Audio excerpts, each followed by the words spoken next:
Hi guys.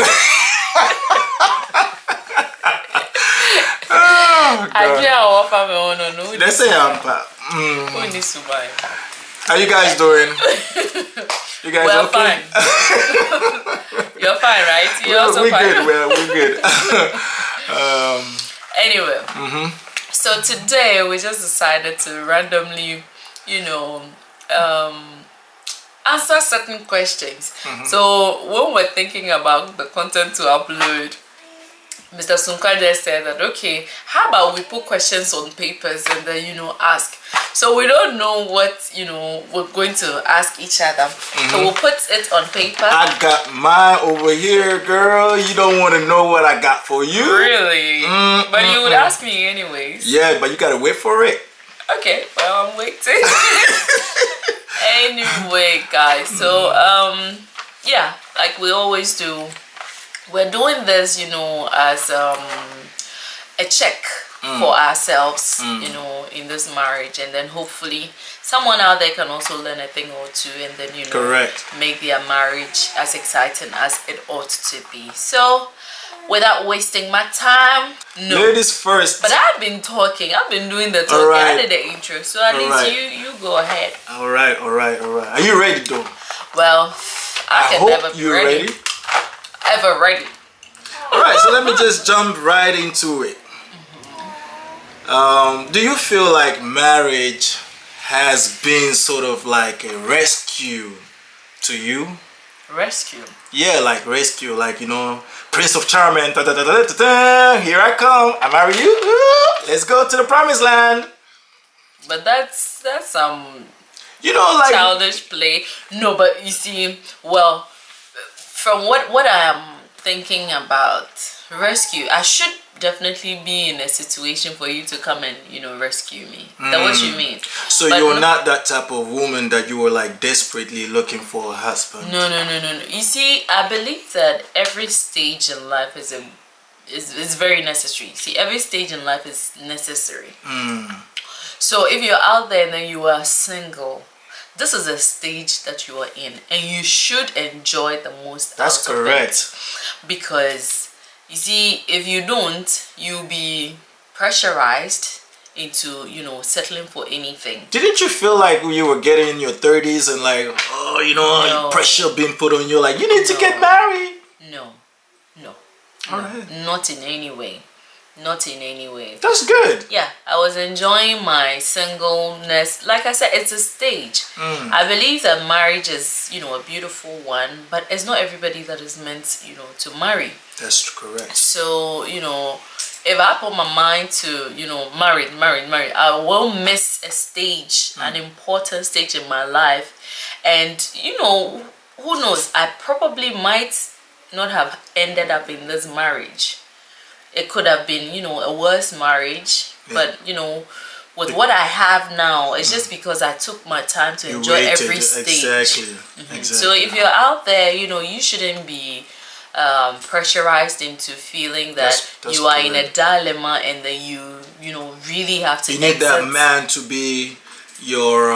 You need a husband, or you need to be in marriage before you are fulfilled. It doesn't work that way. Marriage is not for everyone. Correct. If you are lucky to have one, then you make it work.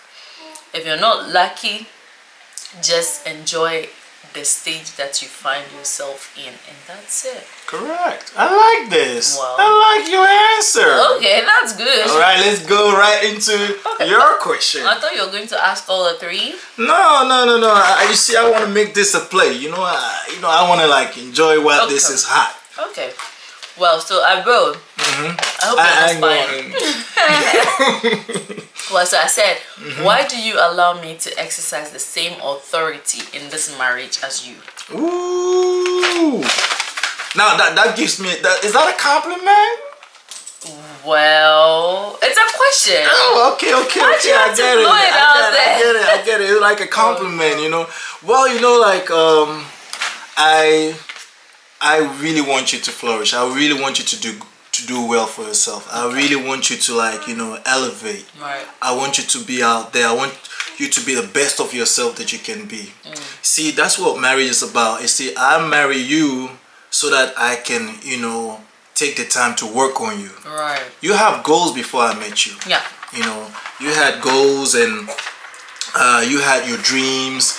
You know, I cannot come and crush your dreams and like decide that you ain't gonna do nothing with your life. Right. I really want you to, you know, to do good for yourself. So whilst you with me, time when we cannot go back, we cannot rewind time and go back to when we were single. When we come together, we gotta work together as a team.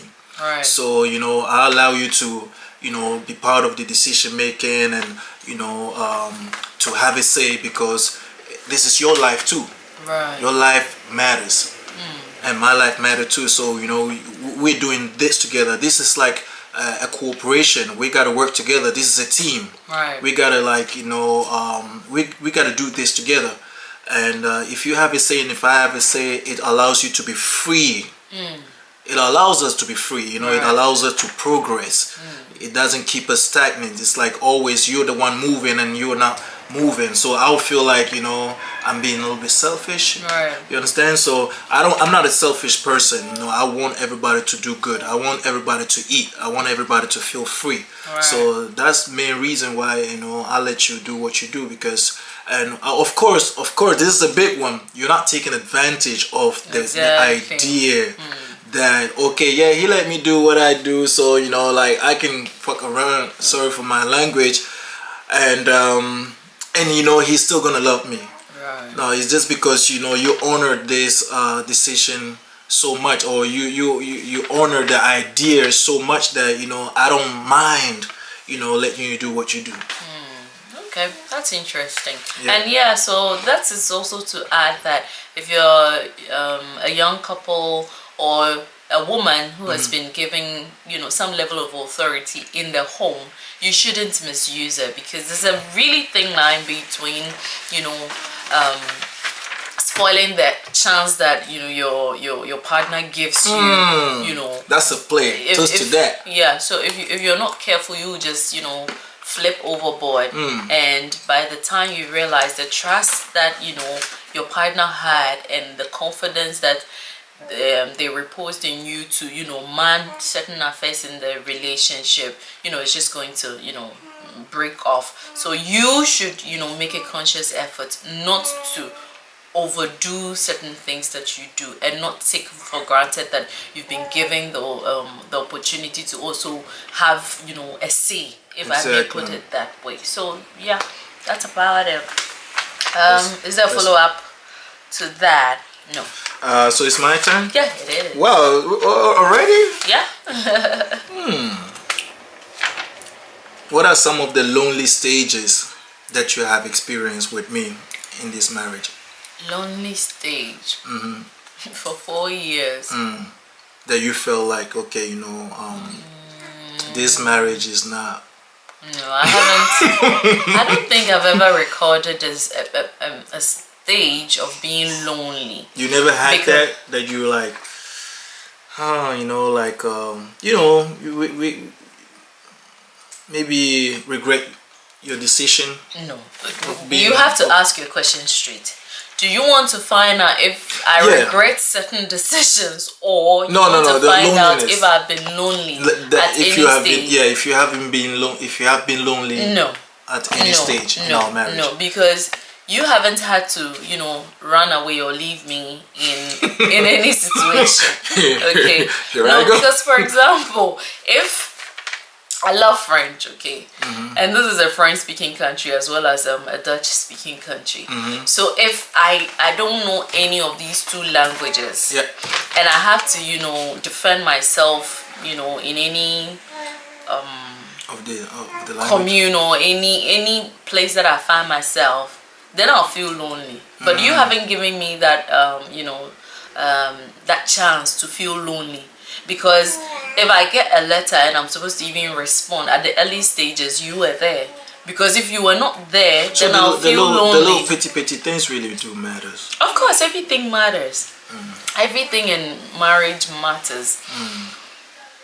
no matter what, you be at a stage in your life where you would need the help and the support of your husband because you fall short.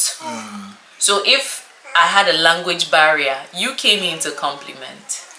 If you know, I needed clothes, I needed shelter for the weather, you came in. So then, like, you know, if we needed food here, you came in. If I needed money in my pocket, you came in. Wow. So every little thing counts, you know. It shouldn't be taken for granted. Correct. And so because of that, I feel that we have, you know, we started this journey doing things together, and so I haven't had the opportunity to feel lonely. Right. If there's a stage in my life where I feel that you are not around, I know that you are at work, and definitely you will come. It's not you know, you going away for 2 weeks, or you know, coming back every fortnight or whatever, or coming for just weekends. That is not the case. And so just to answer your question, I haven't had any stage of, you know, being lonely in this 4 years of our marriage. Well, that's just me. I'm doing a good job. Well, you bet you are.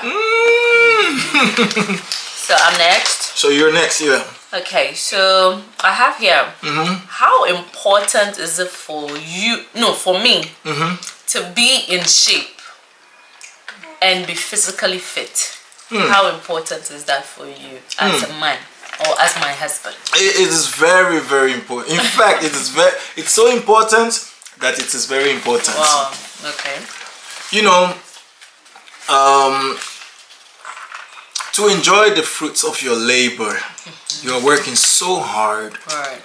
Mother of beautiful 2 children, and they're going to grow up, and they're going to be at one stage that you would want to, you know, be walking next to them, and be doing things together, going to the shopping, you know, taking them to places, you know, even on vacation. If you are physically fit and you are not weak, you can do so many things. And basically, you know, strength is very important for marriage as well too, because the core or the pillars of marriage is the strength that you have. If you don't have that strength, you cannot do much. True. And everything that you're doing right now, basically, if you take care of yourself physically, mentally, emotionally,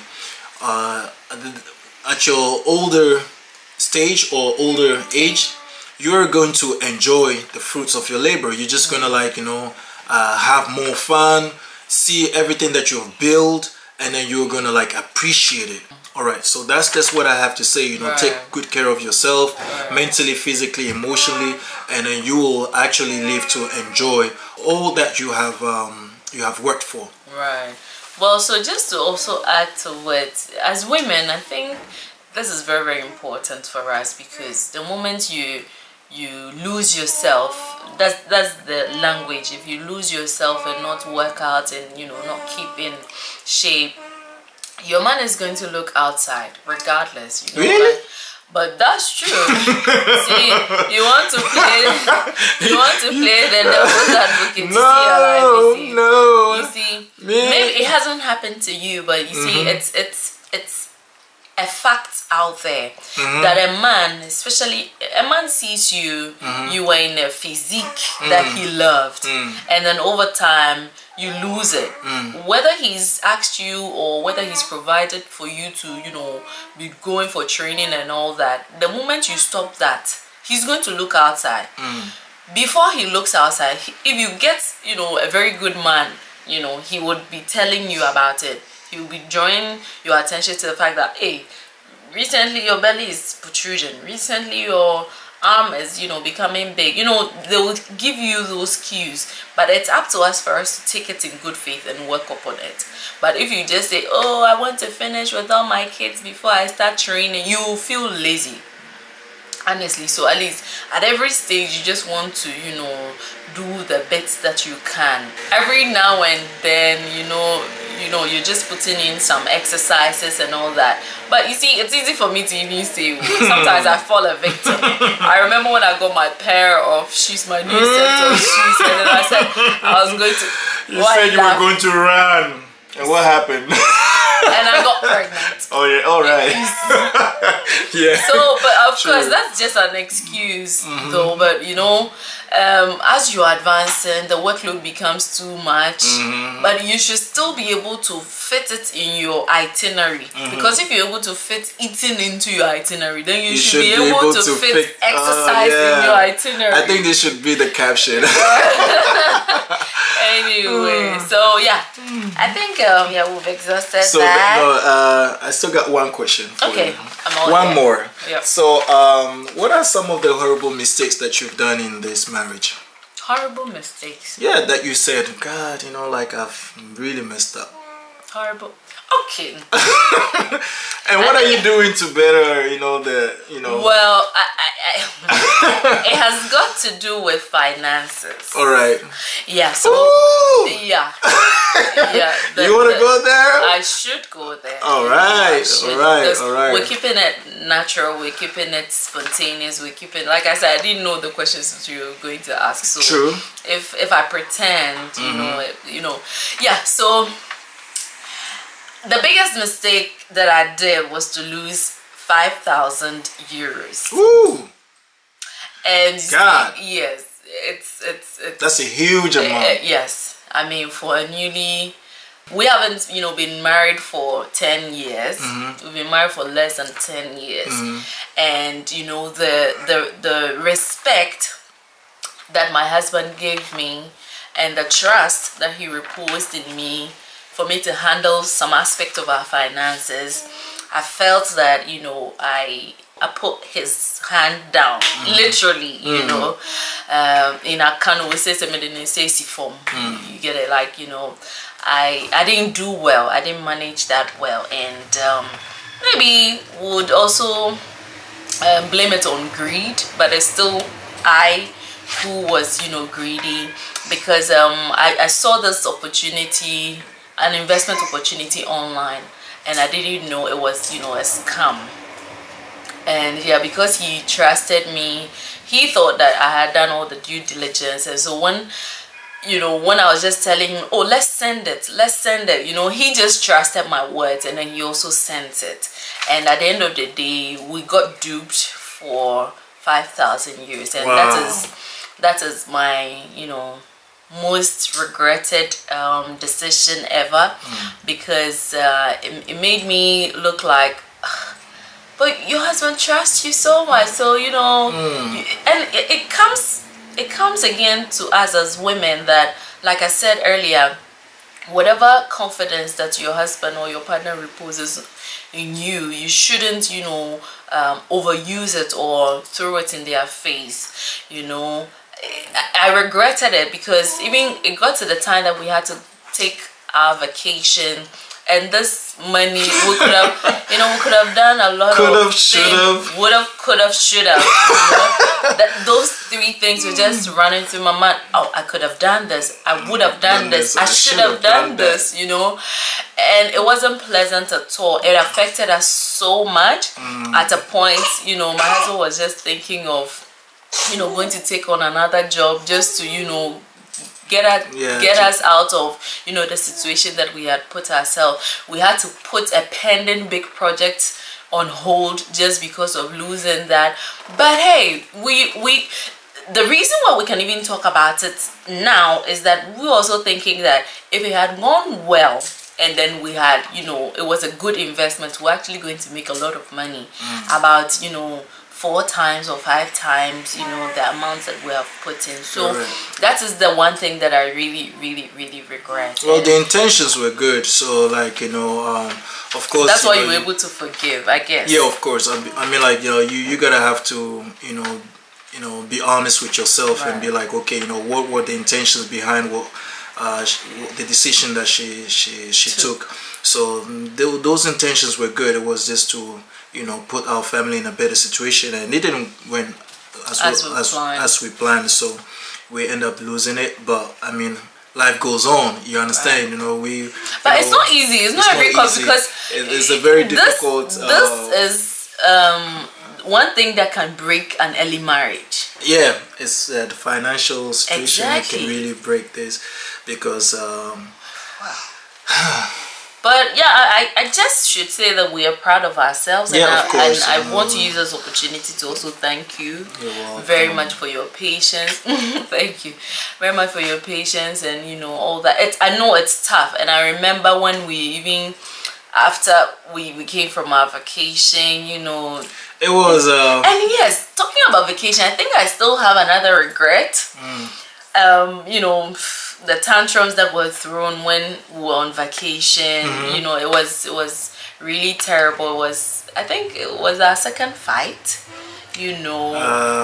You know, the scene that was created when we went, you know, for the beach party. Oh yeah, I think that's another story for another day. That's another story for another day. You know, yeah, I regret that as well, and I'm just happy the bond that we've been able to create to you know, let go the painful things. I mean, hormones were high as at that time I was pregnant, but I won't even say that is, you know, the reason. I should be able to take that responsibility to say that yes, I did wrong, and you know, I'm happy that I owned, you know, to the problem that I created, and then you were also able to forgive. So yeah, these are my 2 regrets so far. And all right, yeah, do you have any regrets as well?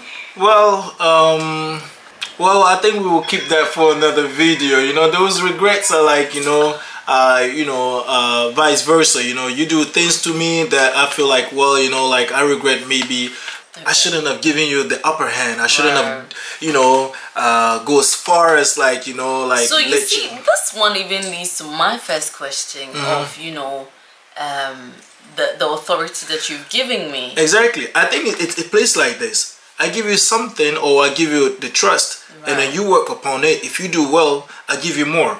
You understand? So it's like an elevator. You know, it's always going up, up, and up. So like you've done so well. So that and that makes me feel like, okay, you know, if I give her more, if I give more, she'll be okay. She'll be able to work with it. Then it just means that we have to work on ourselves so much. So that, because if at every stage it's just like you passing the mark and you being promoted. Exactly, promotion. So once you're promoted to another stage, then you know, maybe I think we don't even know.